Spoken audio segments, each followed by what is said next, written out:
Thank you, Kira. Thanks, everyone, for being here. So I'm going to talk to you about a nonprofit I co-founded 6 years ago called Unité de travail pour l'implantation de logement étudiant. That translates to Student Housing Implantation Task Force, which is why we don't have an English language acronym. Our mission is to develop a new model of affordable student housing and do promotion and research of this model throughout the province of Quebec. We're based in Montreal, but we're already trying to export this model to other provinces because the needs are across Canada. Even though we founded this project when we were students and we're talking about student housing, you're probably imagining student housing in the sense of overcrowded dorms, overpriced micro units, bunk beds, and shared crowded triple occupancy housing. That's all stuff that exists in student housing. It's probably especially an issue in markets like Vancouver and Toronto. But you might be surprised to hear that those were not the issues that we wanted to tackle when we founded this project. To understand where UTILE comes from, we have to go back before it was founded, back 10 years ago when I was studying in urban planning.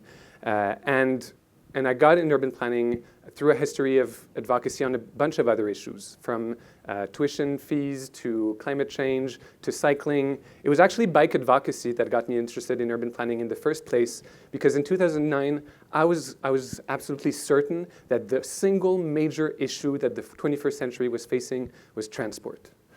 That obviously was before I discovered and really understood the horrors and the very deep impacts caused by gentrification. And since I'm here, you can probably imagine that I came on to move to act on housing.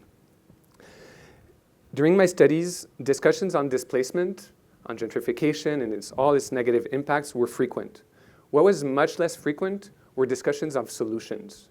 Especially frustrating was the age-long discussion in student circles about the relationship between students and gentrification. Are they victims? Are they factors of gentrification? Are they both? What can we do about it? And there was this defeatism prevalent throughout the sector that there's nothing we can really do about gentrification. And it was really frustrating to see that it was really hard to imagine that another way was possible. Flash forward to 2012. As you might have heard, there was a big student mobilization that year in Quebec on the issue of tuition hikes. I was directly involved, working as a staff person in a student union at that time, and we discovered at the time, well, it was not a very well-kept secret, but we realized the huge power of student organizing and of student unions in particular to affect social change.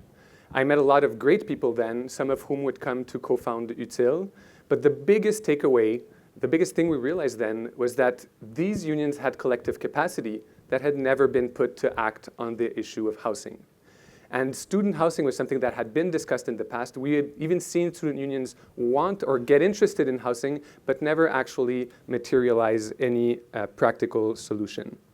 That year, there was also a consultation around the future of Montreal's distinct student neighborhood called the Latin Quarter, which is a downtown sector with a lot of universities and colleges, which was slated for redevelopment, increased private condo development, and at the same time, there was a failed student residence project that was being auctioned off by the province to a for-profit developer.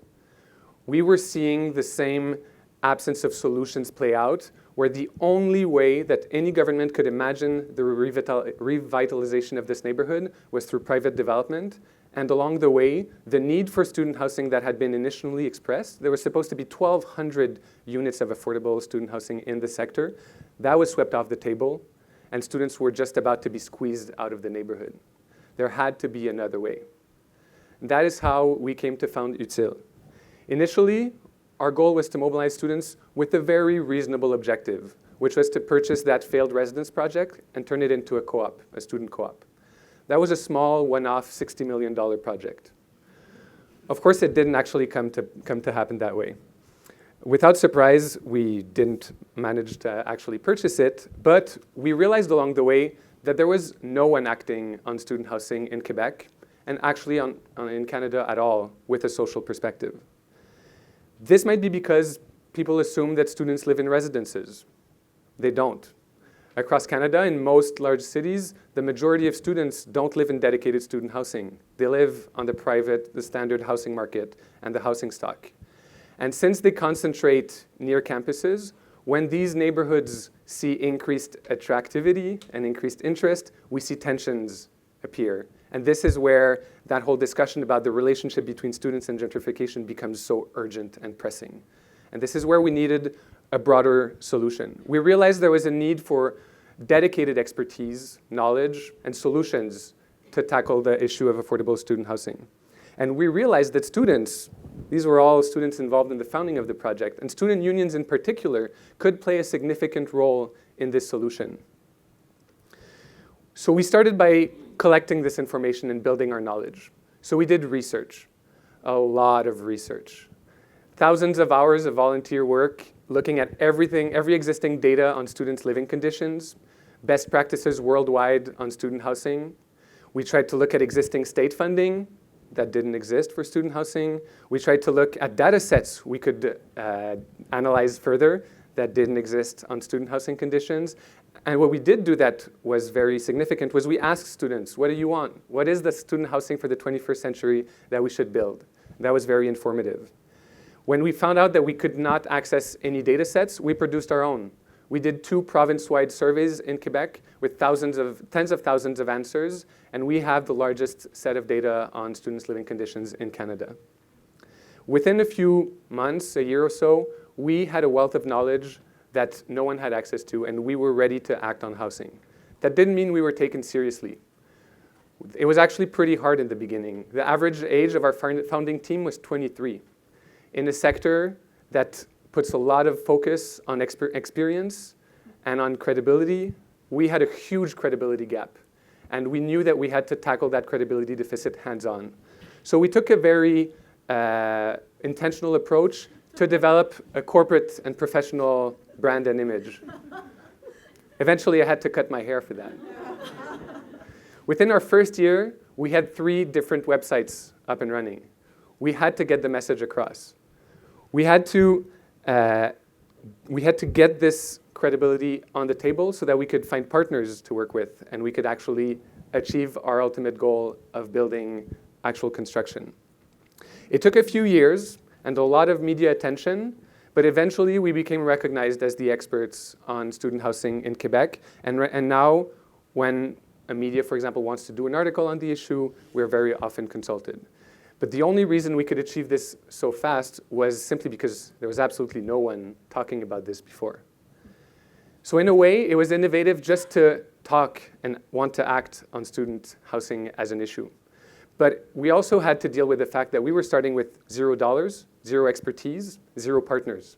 So we had to be creative in a few different ways to actually achieve our vision and make this happen. The first thing we did that I think was a major innovation was that we built a cultural bridge between student unions and student leadership in general and the affordable housing sector and the nonprofit social economy sector in general. These are networks that shared a lot of same values. They shared a lot of visions, but they had never talked, let alone collaborated on concrete projects. Getting this discussion going led to our first major partnership, which was with the Concordia Student Union that invested $1.8 million in our first housing project. To our knowledge, this is the first time in Canada that a student union directly invested in a housing project. And to do this, they used a tool that every student union has. They democratically ran a fee levy through their members, which is a very symbolic amount, a few dollars per person per semester. But with the sheer organizing and collective capacity of tens of thousands of members, that's how you raise hundreds of thousands and maybe even millions of dollars over years. So this is something that's potentially replicable elsewhere as well. Second, we knew that money like this wouldn't come by very often. We were starting from a premise where student housing was not admissible to any granting program. And we knew that donations like this from a student union would not grow on trees. So we took a position of making every dollar count. And to do this, we had to adopt a pretty complicated financial model that I'm not going to explain in detail. But basically, the idea was that for every free dollar we got, whether it was from a student union or from a public partner, because we got support from the city of Montreal, for example, we wanted to match those dollars with as much debt as possible to grow the total amount and house as many students as possible. So with that $1.8 million from a student union, we built an $18 million project. So that's $9 for every $1 that students invested. Of course, this means that in the end, our rents are higher than if we had built with 100% subsidy and no debt. So ultimately, especially since we're using new construction as a preferred strategy, we're housing lower to middle class students and not the poorest. This is normal because we are operating outside of rent subsidy programs and the like. It also means that we have a different approach than the majority of the nonprofit housing sector, which often focuses on housing the poorest. For us, that's a good thing, because that means we're not competing for the same subsidies, we're not competing for the same opportunities, and in the end, we're just housing more people. And if we want to change the way the housing market works, if we want to change the scale at which the nonprofit sector works, and if we want to actually change the lives of tens of thousands of students, we need to have that large-scale approach. Third, we took a few pages in the book of private developers, like Vivacité earlier. We aim to centralize assets as much as possible within the UTILE organization so that we have financial autonomy in the long term and that we're able to leverage these assets in the future and remain financially independent forever in our development work. Our goal is in the next decade or so to develop 1,000 affordable student housing units in Quebec alone, not counting what we could support in other provinces. And we're already well on the way because we have 200 that are currently in development. This may sound ambitious for a small organization, but you have to keep in mind our initial goal, which is to find an alternative to gentrification and the vulnerability of students on the private rental market. So these are the scales at which we have to act if we want to achieve change at that scale. Finally, it's not because we look business or we act business that our goal isn't to build community and take this from a very grassroots perspective. That's actually the biggest focus of our work. There's a big space for student-tenant empowerment and democracy in our projects. But beyond that, we want these projects to not only be great for the students that live there, we want them to be great for neighborhoods and for cities as a whole. We want these projects to be not only supporting long-term affordability of the sectors where they're built, we want them to create dynamism and relationships between students and their community and their city. And this is especially important when you're talking about off-campus, in-city housing, because you have students living there anyway, and you want this relationship to be healthy and positive. We do this especially by building off-campus, because that's exactly where you have that relationship. If you look at this map, these are Montreal's 4 major universities, and they're mostly downtown in the sector here. We have no commuter campus in Montreal. This is where students live. As you can see, they're already living off-campus. So this is where we want to build. And these are the first 2 projects that are currently in development. So one is in construction, is under construction as we speak, and the other is in first stages of development. From the outside, you might not even tell that those buildings are student housing. That's kind of the point. This is just standard housing in a standard neighborhood that we happen to be leasing to students. This is how we change the way that student housing is built inside cities.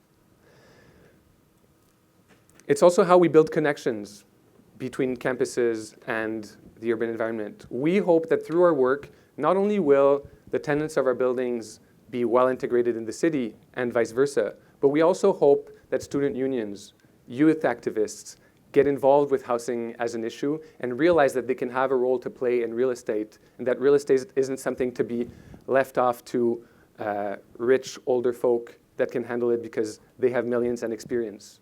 We started with no millions and no experience, and we're helping other student groups empower themselves on this issue and realize that they can do this themselves, maybe with some support, and now we're happy to provide that support, but they can realize that there's something to be done here. If you'd asked me 10 years ago what I would be today, I would have never imagined that I would be a real estate developer. But now I'm proud to say that I'm a nonprofit real estate and housing developer, and I think we need a new generation to be able to say that they're proud to do the same. Thank you.